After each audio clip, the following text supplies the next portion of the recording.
la culpa como emoción no es buena ni mala. Porque incluso usamos el espejo para practicar qué le voy a decir al otro.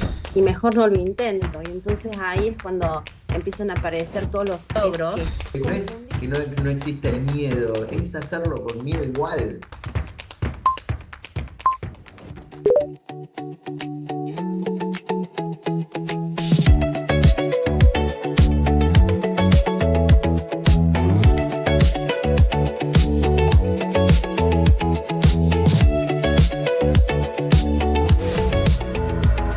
Buenas, ¿cómo están mis amores? Qué lindo volver a encontrarnos.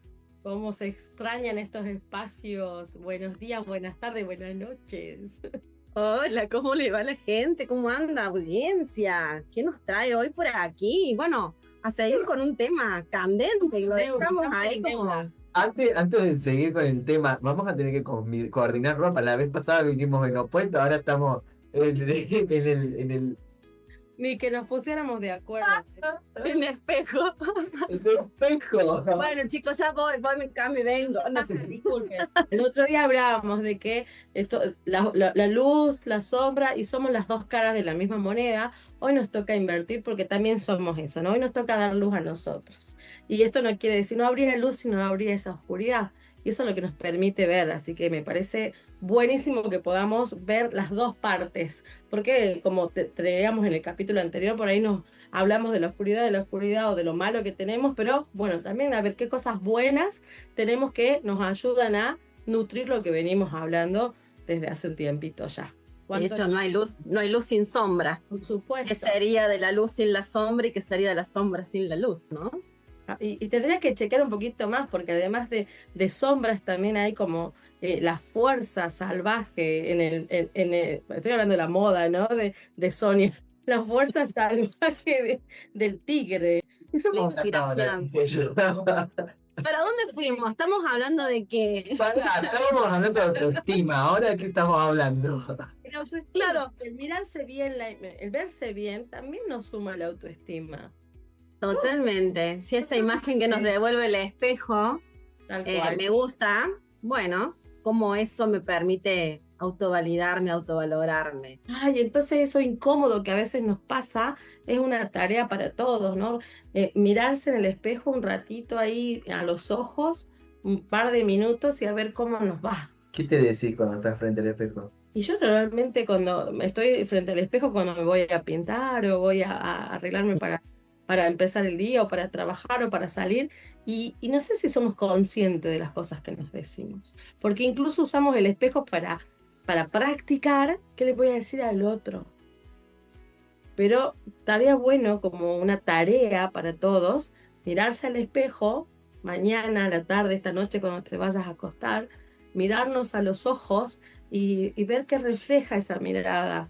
Si esa mirada te gusta, no te gusta, y qué te podés decir desde esta amorosidad que podemos tener con nosotros mismos.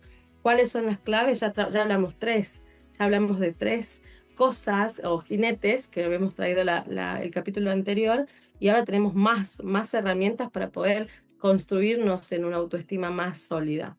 Para los que se enganchan ahora, perdón, pero podemos hacer un recap de Por los supuesto. tres jinetes del apocalipsis que ya vimos. Bien, entonces hablamos de autoestima y que había jinetes que nos podían dañar la autoestima porque usábamos eso en contra. Habíamos hablado de tres. El primero que hablamos fue la culpa. ¿Sí? La culpa irresponsable. Responsable, hablando sobre eso. El segundo jinete fue la autoexigencia desmedida. Desmedida. Pero, ¿sabes por qué? Me parece importante acá que decís la culpa y que te agregamos el irresponsable, la autoexigencia desmedida y todo, porque, a ver, la culpa como emoción no es buena ni mala. Puede ser funcional o disfuncional. O sea, siempre traemos esto, ¿no? Que las emociones no son ni buenas ni malas, pero una culpa irresponsable, o sea, una culpa exacerbada. Yo creo que Sonia en el capítulo anterior lo traía. La culpa nos ayuda a regularnos con los demás, a tener como una autorregulación de Tener comportamiento. cuidado, autorregulación, cuidarme y cuidar al otro, Exacto. no dañar y no dañarme. Ahí estamos Exacto. responsables. Pero cuando le agregamos el irresponsable, ya cuando se sale de los parámetros funcionales, eh, es que por eso lo traemos así. La culpa irresponsable, la autoexigencia desmedida, porque una cuota de autoexigencia también es funcional y es saludable para poder ser mejor versión de lo que fuimos ayer, ¿viste? Esto de la autoexigencia y de tener como referencia a uno mismo, me hace acordar a Messi, no sé por qué, que siempre dice que él compite con él mismo. Entonces él entrena, hace muchos años de esto, ¿no? Pero él entrena o hace no para ser mejor que nadie ni ser el mejor jugador no, sino para ser mejor que su yo de ayer. De buena comparación, también hablábamos de eso, ¿no? Y creo que le fue bastante bien, así que podríamos tomarlo No como... sé, decime vos. O sea, según mi juicio, creo, por lo menos el mío, no sé, un juicio fundado según mis valores, creo que le fue bastante bien y podría ser una persona que inspira desde ese lugar. Y en esto que traen de que un jinete de la autoestima es el compararse y perder, y unido con el tema de mirarse al espejo, y qué me digo cuando me miro al espejo, les traigo una infidencia. Yo antes de profundizar en todos estos temas que me permitieron autoconocerme, antes de hacer la carrera de coaching, yo me miraba al espejo y no paraba de decirme qué mal que lo hiciste hoy no fuiste suficiente, qué tonta que te viste cuando dijiste esto. O sea, me miraba al espejo y era todo lo negativo, ¿no? Como que me percibía siempre sintiéndome menos que los demás y como que todo el mundo lo hace mejor y yo lo podría hacer mucho mejor, pero no me salía y no sabía cómo hacerlo. Y después descubrí, en esto de la luz y la sombra y demás, que sí, puede haber algunas cosas que no me salgan tan bien, pero hay otras tantas que me salieron muy bien, porque de hecho me trajeron hasta acá. Yo soy exitosa, he vivido 49 años de mi vida. O sea, no llegué acá de casualidad. Algo tuve que hacer bien. Y cuando empecé a escribir, literalmente, escribir en el espejo mis logros, cada vez que me salían esas conversaciones de no sos suficiente, no podés, no vas a poder, digo, a ver qué sí pude. Y entonces empezaba a leer mi checklist en el espejo, es decir, pucha, mira ese logro, mira ese lograzo y cuánto te costó lograrlo, cuánto proceso, cuánta vida, cuánto tiempo, y lo lograste. Entonces, ahí empecé a ver a los ojos la poca tolerancia a la imperfección y la poca tolerancia que yo habitaba a la frustración. Y empecé a entender de que todos los logros en la vida necesitan proceso, necesitan tiempo, necesitan aprendizaje, necesitan paciencia. Es decir, hoy no lo hice tan bien, mañana me va a salir mejor. Y desde ahí esa mirada autocompasiva también, para poder permitirme ser humana y poder avanzar paso a pasito, como pueda. Me parece súper valioso porque además, cuando yo miro en ese checklist los logros que pude alcanzar, también ser amorosa y poder decir, está bueno, me lo celebro, porque también no alimentamos este autoamor cuando decimos, bueno, era mi obligación, lo tenía que hacer, como si el logro no fuera valioso tampoco. Entonces, no solo ver el logro, sino también darle el valor que se merece, porque fue un proceso, porque fue un cambio, porque fue doloroso, porque fue incómodo, porque bueno, cada uno sabe, ¿no?, qué es lo que tuvo que pasar o atravesar o aprender para llegar a cada uno de sus logros. A mí me pasaba esto que vos traes, de esto de ser muy dura cuando miraba, pero también decir, bueno, lo logré, o que otros me digan, che, mira lo que hiciste, mira lo que salió, y no verle el valor o decir, bueno, o sea, como que no alcanzaba. Y eso es un daño grande también que nos hacemos a nosotros mismos. Y muchas veces somos nosotros mismos lo que matamos esa autovaloración, ese valor que entra, llega a nuestras vidas a través de un logro, por no ser buenos o compasivos con cómo nos miramos. Bueno, eso que decís, G, ¿viste cuando te dan un elogio y te dicen qué bien que lo hiciste Ay, hoy, qué bonita que te ves hoy, o mira qué lindo que te quede ese vestido, y vos automáticamente, en lugar de tomar eso y sumar moneditas a la autoestima, decía, ay no, pero ¿sabes qué pasa esto? Ah, es una baratija, lo compré a 2 pesos. Vos o decís, antes me quedaba mejor.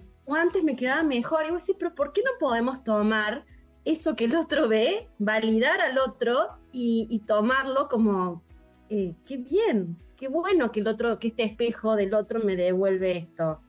Y en realidad, cuando yo no puedo tomar ese elogio del otro, eso está haciendo, está reflejando cuánto valor me doy yo a mí mismo, que no me lo puedo aceptar y merecer, ¿no? Y estamos hablando de expectativas idealistas. ¿Cómo deberían ser las cosas? Deberían ser perfectas.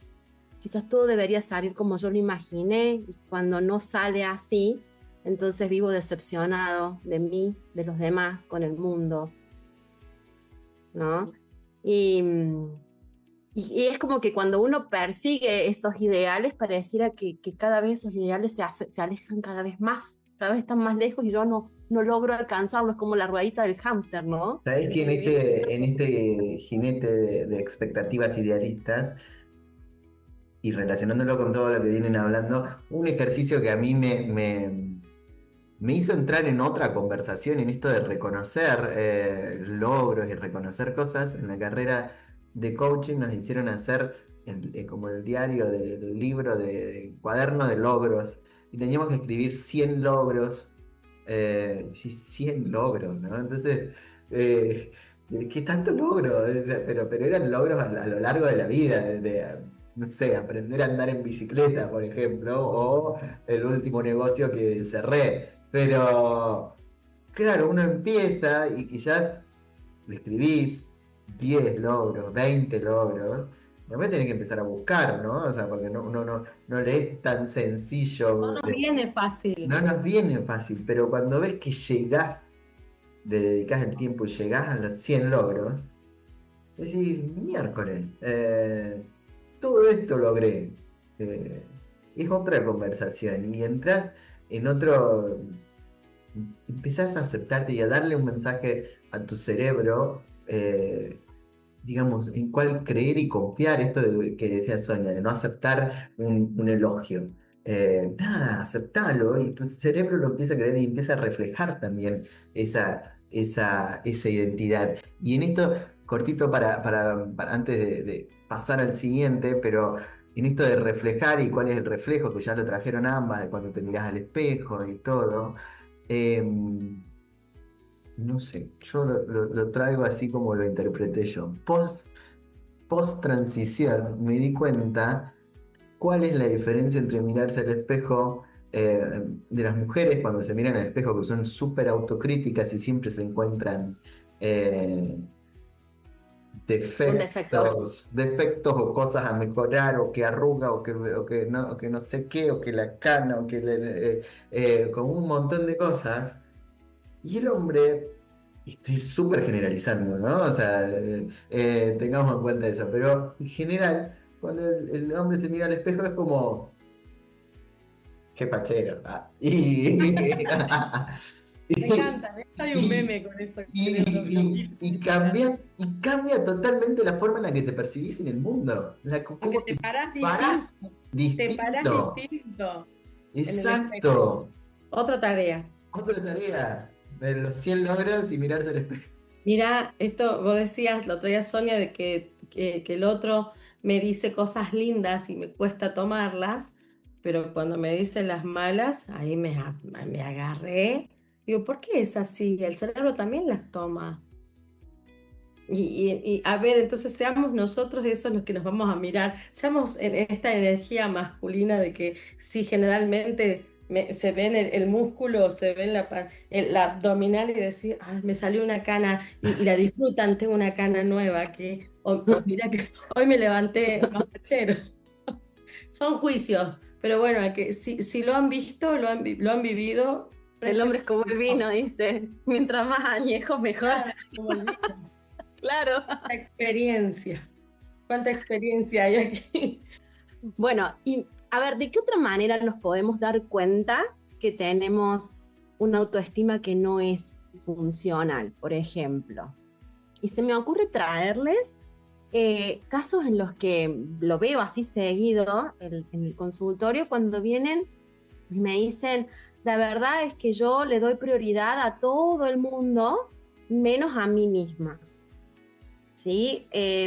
O de pronto, cuando siento miedo, me paralizo y me sobreadapto y empiezo a hacer como si todo estuviera bien, y entonces, bueno, los demás deciden y yo no participo en las decisiones, pero después me siento mal porque el mundo va para un lado y va en contra de lo que a mí me gustaría o lo que yo deseo, pero estoy sobreadaptado. O de pronto cuando nos volvemos complacientes, demasiado complacientes con los hijos, con la pareja, con los padres, con los amigos, a todo le decimos que sí y no podemos decir un no. Y ahí estaríamos hablando de otro jinete del apocalipsis, que son los miedos infundados. ¿Qué tenemos para traerle a la audiencia acerca de esto? Yo creo que los miedos infundados son esas conversaciones de escenarios catastróficos, por decirlo de alguna manera, que aparecen en nosotros cuando creemos que por decir que no, o cuando creemos que por mostrarnos tal cual somos, o por mostrar nuestra forma de pensar, no sé, nuestros juicios, o aquello que quiero hacer, o mostrar una parte de mí. El miedo aparece de que el otro no me va a ver, no lo va a aceptar, no me van a querer, no me van a valorar. Y creo que tiene que ver con nuestro sentido, por supuesto, de pertenencia y esa necesidad de ser visto y reconocido por el otro, porque es una necesidad humana, pero que en forma desmedida nos pone en juego otra vez esta autoestima que estamos hablando y tratando de construir entre todos. No, esto de que traes que son miedos infundados. De nuevo, el miedo puede ser algo hasta que nos mantenga vivos, ¿verdad? O sea, porque nos hace ser precavidos y un montón de cosas. Pero cuando se vuelve infundado, cuando no tiene fundamento, no sé si vieron en redes, me suele aparecer eso como, viste que tenés un círculo, como los miedos que tenés o las cosas que imaginás que pueden pasar y lo que realmente pasa es como un menos del 2% y esta falta de fundamentos, ¿no? O sea, a ver, de un miedo que viene de anticiparnos al fracaso, al rechazo, al error. Entonces, de no arriesgar, de escondernos atrás de excusas. No sé, a mí me hace pensar esto que yo siempre digo, yo siempre prefiero arrepentirme de haberlo intentado que quedarme con las ganas de saber qué hubiera pasado, ¿no? Entonces, Echando a perder se aprende. claro, es esto de que no es que no exista el miedo, es hacerlo con miedo igual. Claro, pero es lo que generalmente pasa y de pronto nos decimos, che, y si sale mal, si lo intento y me sale mal, y mejor no lo intento. Y entonces ahí es cuando empiezan a aparecer todos los la excusa, ¿no? Entonces, Margarita Pasos, no sé si la conocen, Margarita Pasos dice esquizofrenia. Esquizofrenia, tal cual. Y ahí volvemos a ser recurrentes en todos los otros jinetes: culpa, perfección, comparación, o sea, todo va en círculo, y lejos de acercarnos a este autoamor saludable, sano, nos seguimos dando con el látigo. Y me hace Miedo. mella en la autoestima, que de nuevo es es una construcción, un proyecto personal que traía Sonia, que tenemos que ir, esto, ¿no? Nutriendo Nutriendo todos los días. Todos los Sí. días. todos Todos los los días. días. Maestro, como los antibióticos. Como los antibióticos. Todos Como los el agua que tomás. días, Dice, si no tomás agua, te deshidratas y te morís. Como los nutrientes que nos dan vida, que necesitamos consumir todos los días para que nuestro cuerpo funcione. Bueno, valorar cada cosa que me sale bien, decir bien por mí y felicitarme. Hoy Si no me pude, sale bien bueno, es que bien, ¿comparado con qué? a mis expectativas, claro. Y volvemos ahí. Con la comparación. O sea, si yo me levanté hoy y pude darle de comer a mis hijos, fui al trabajo y fui funcional en el trabajo, ¿sí? Si miré a mi pareja y pude decir un te amo, si pude dormir en paz, si pude leer un libro, si tuve agua calentita para bañarme, la gratitud, o sea, conectar con el poder de agradecer cada pequeña cosa que logramos, que tenemos, que somos, qué, qué importante para decir lo hice y no dependió de nadie más que de mí.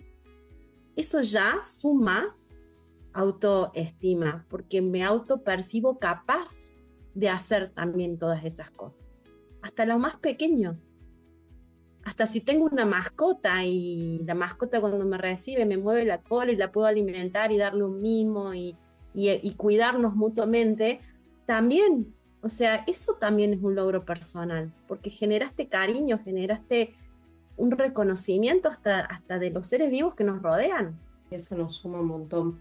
Pensaba de esto de que nos movemos con estos miedos infundados o con estas expectativas irrealistas, por eso que nos sucede, o por eso que el efecto que produce en nosotros este miedo infundado nos lleva también a decir todo que sí, decíamos recién, y si le digo a todo el mundo que sí, me estoy diciendo que no a mí, y me cuesta desde la culpa, desde la imagen y todo lo demás, a ponerle límites al afuera, ¿no? Es el último jinete que nos tenemos que hablar, que es la falta de límites. No, pero es que si yo pongo límites no me van a querer, o yo soy egoísta, o me cuesta poner límites y esperan otra cosa de mí, y son conversaciones que vienen. O si digo que no, voy a generar un problema, va a haber un conflicto, o me van a rechazar y voy a quedar afuera del grupo porque dije que no. Para llevar la fiesta en paz, digo que sí.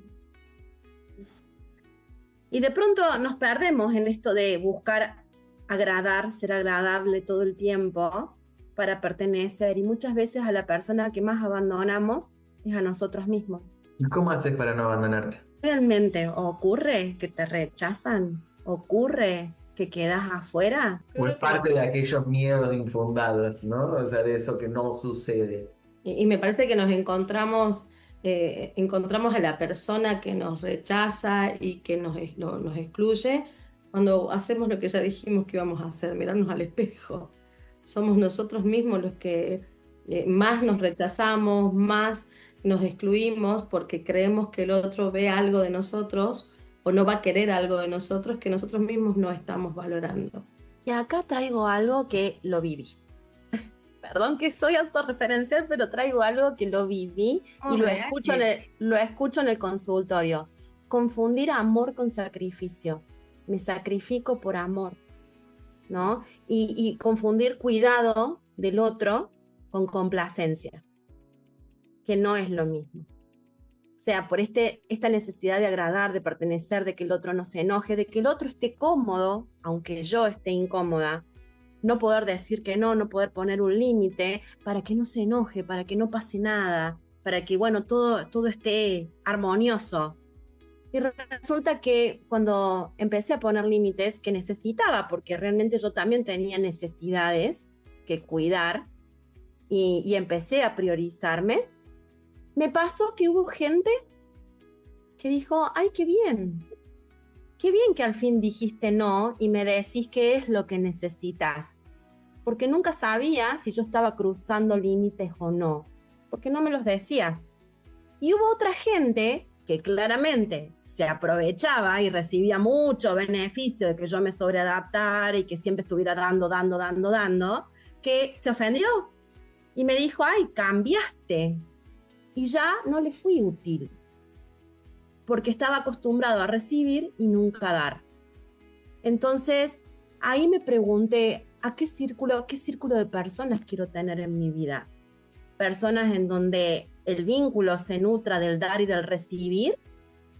¿O esas personas que siempre están pendientes de que yo dé y nunca son recíprocos. Y ahí es como que hubo una depuración también de mis círculos. Quedaron cerca las personas que me valoran, que me quieren para bien y que están dispuestos a dar y recibir y nutrir la amistad, nutrir el amor juntos. Y los que no, los que están donde estaba desbalanceado y se tuvieron que alejar. Y tuve que dejarlos ir también. Qué ejercicio importante, porque muchas veces tenemos miedo de eso, ¿verdad? De esa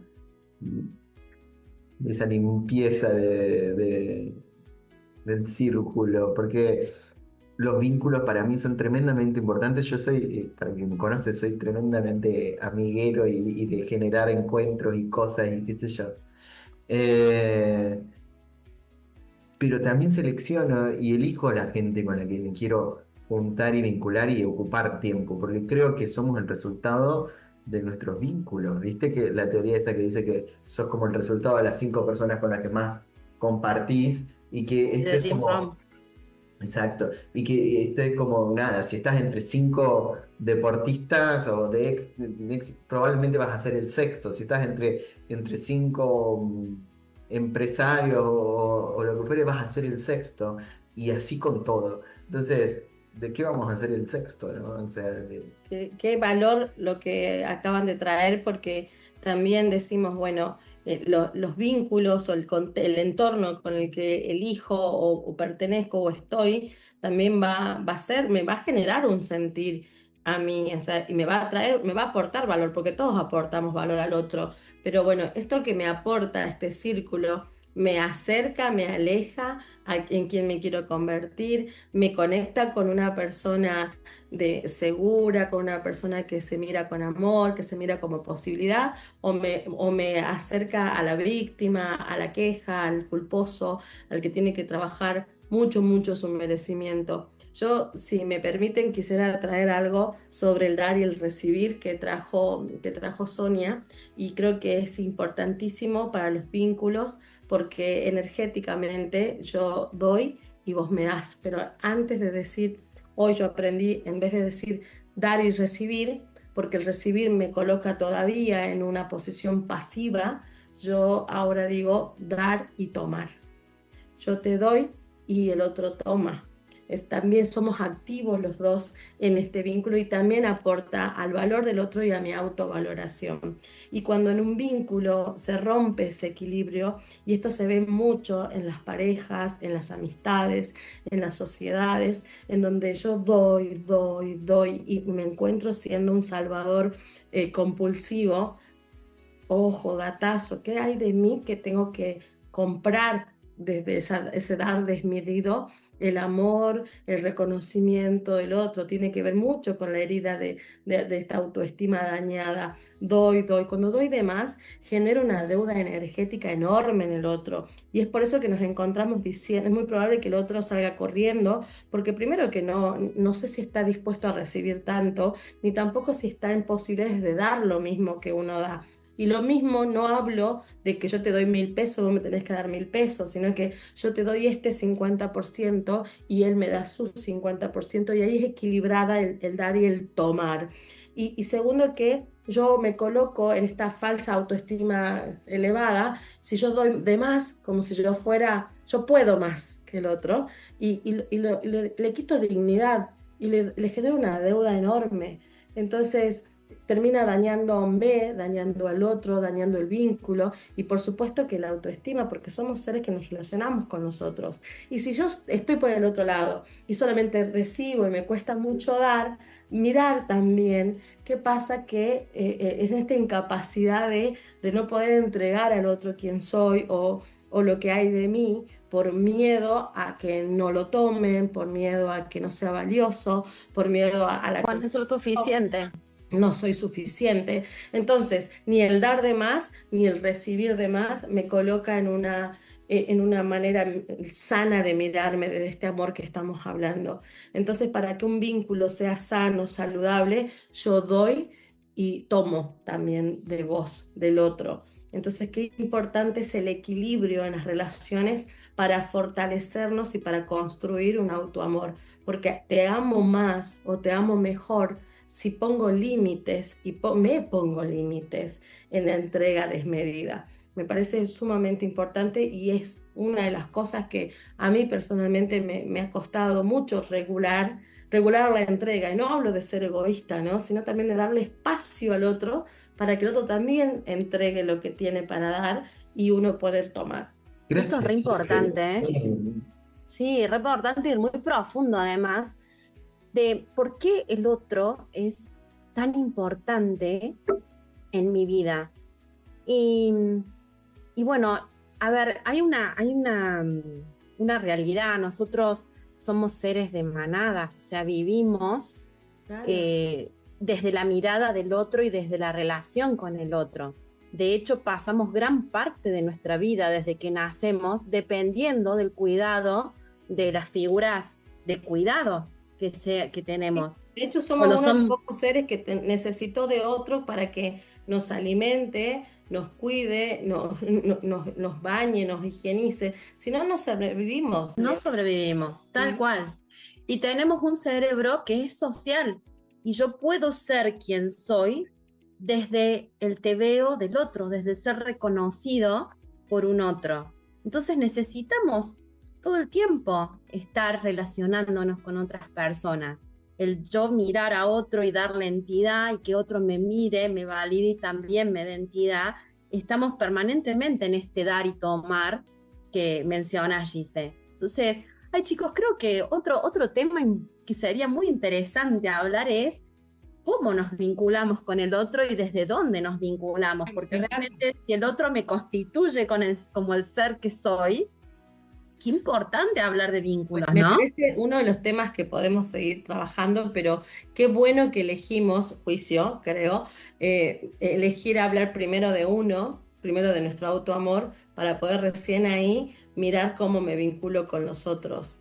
Y a veces echamos la culpa en echarles la culpa a la afuera y no ser responsable con lo que me pasa, en sentir, bueno, lo que pasa es que a mí no me quisieron, o me sentí no querida, o me sentí un hijo no visto, y ponernos a pensar honestamente que si hablábamos de nuestra naturaleza humana, alguien nos quiso, alguien nos hizo upa, no sé, upa, levantarnos, alguien nos contuvo, alguien nos alimentó, alguien nos consoló. O sea, tuvimos amor en nuestra vida de alguna manera para poder sobrevivir, porque sin esa contención, sin ese cuidado, no estaríamos hoy vivos. Entonces fuimos muy queridos de alguna forma, también por el afuera. Hubo alguien que estuvo al servicio de nosotros. Totalmente. Bueno, me encantó Profundo. el episodio de hoy, chicas. Yo me voy con la consigna de revisar qué nos decimos frente al espejo, cuáles son las conversaciones y cuánto estamos alimentando este proyecto personal que llamamos autoestima. No es ni alta ni baja, sino para que sea sólida y funcional y saludable, ¿verdad? Y poder mirar al otro a la par, y no por encima y no por debajo, sino como un igual y diferente a mí. Un otro como un auténtico otro. Mismo valor y misma dignidad. Yo me voy con el cambio de concepto en donde trabajar en uno mismo no es ser egoísta, sino es ser, al contrario, mi mayor amor hacia el resto es primero trabajar en mí, porque así voy a ser distinto a la hora de relacionarme con el otro. Entonces, primero yo, para poder también entregar este yo más saludable, más sano, que se ama más a otro desde ese lugar. Creo que me quedo con eso, G, de que nadie puede dar lo que no tiene adentro. Entonces, primero yo, primero me quiero, primero aprendo a cuidarme para después poder querer a otro, poder brindar amor y poder cuidar a otros. Y ese es el mayor amor que podemos dar al otro. Tal cual.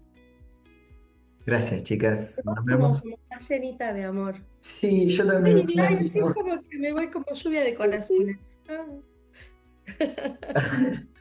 Bueno, mis amores, nos vemos en el próximo capítulo. Vamos a hablar de vínculos. Ya spoileamos el tema. Hablemos de vínculos. Yo quiero entrar ahí.